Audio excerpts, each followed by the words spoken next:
اللهم صل على سيدنا محمد وعلى آل سيدنا محمد وبارك وسلم عليه.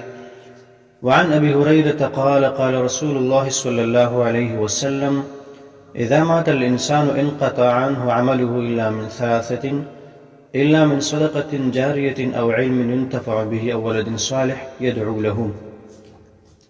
حضرت ابو ہریرہ رضی اللہ عنہ سے روایت ہے کہ سرکار دو عالم صلی اللہ علیہ وسلم نے ارشاد فرمایا: جب انسان مر جاتا ہے تو اس کے اعمال کے ثواب کا سلسلہ اس سے منقطع ہو جاتا ہے، مگر 3 چیزوں کے ثواب کا سلسلہ باقی رہتا ہے۔ اس میں صدقہ جاریہ ہے، دوسری نمبر پر علم جس سے نفع حاصل کیا جائے، اور تیسرے نمبر پر صالح اولاد جو مرنے کے بعد اس کے لیے دعا کرتی ہے۔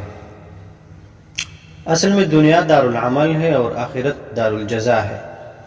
انسان جب تک دنیا میں زندگی گزارتا ہے تو اس کا اچھا اور برا عمل جاری رہتا ہے، لیکن جب انسان مر جاتا ہے تو اس کے اعمال کا سلسلہ ختم ہو جاتا ہے۔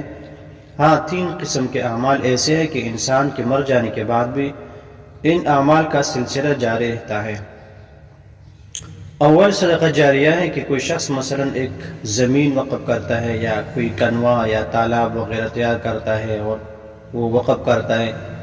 اب مرنے کے بعد ان چیزوں سے لوگ فائدہ اٹھاتے ہیں تو اس کا ثواب مرحوم کو پہنچتا ہے۔ دوسری نمبر علم نافع ہے، یعنی ایک عالم بعمل کا انتقال ہو گیا، زندگی میں وہ مخلوق خدا کو علم دین سے فائدہ پہنچاتا رہا اور ثواب کماتا رہا۔ جب وفات آئی تو پیچھے علمی ذخیرہ چھوڑ گیا، یا تو اپنی تصنیفات سے یا تقریرات و تحریرات سے، اور یا قابل قدر شاگردوں کے ذریعے سے یا کتب دینیہ کے وقف کر دینے سے، اور یا اپنی اولاد کو علم پڑھا کر علم نافع کا ذخیرہ اپنے پیچھے چھوڑ دینے سے، جس کا فائدہ وفات کے بعد اس کو ملتا رہے گا۔ تیسرے نمبر پر کوئی شخص خود مر جاتا ہے اور اپنے پیچھے صالح اور نیک اولاد چھوڑ جاتا ہے، وہ اپنے مرحوم والدین کے لیے دعائیں کرتے ہیں، سبق پڑھ کر ایصال ثواب کرتے ہیں، صدقات دیتے ہیں۔ یہ سب چیزیں مرنے کے بعد مردے کے لیے باعث ثواب ہے۔